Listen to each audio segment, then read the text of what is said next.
It's not the speeches that we can give.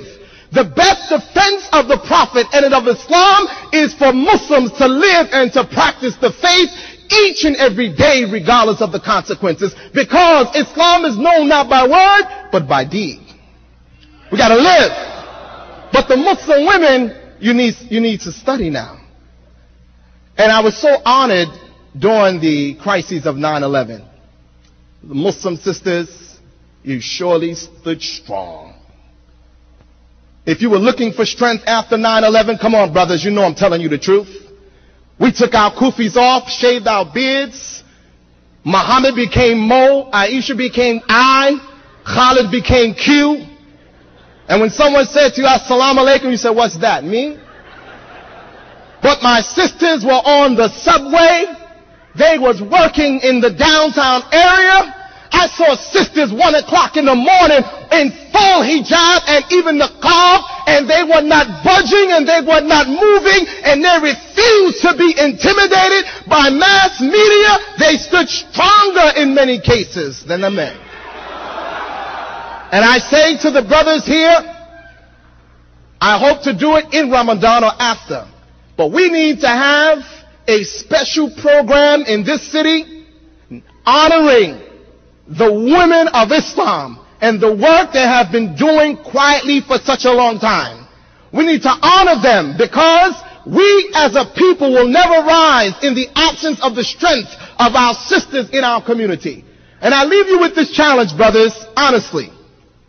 I leave you with a challenge. Be not intimidated by a woman. Most men are scared of women of substance.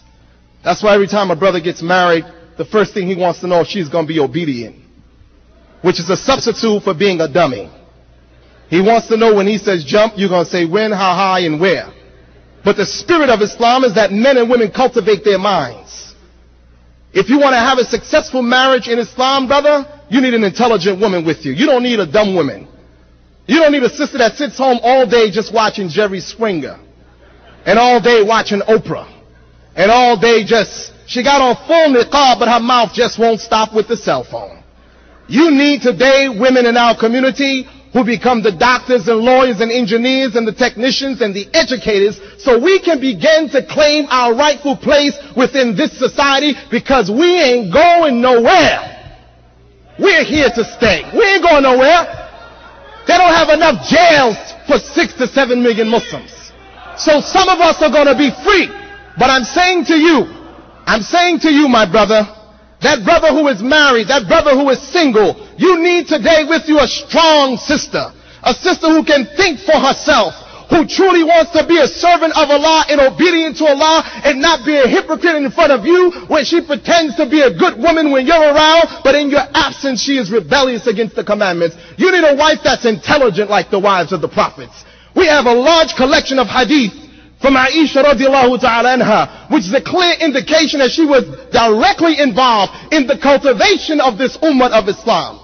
We need that kind of relationship respectfully between ourselves.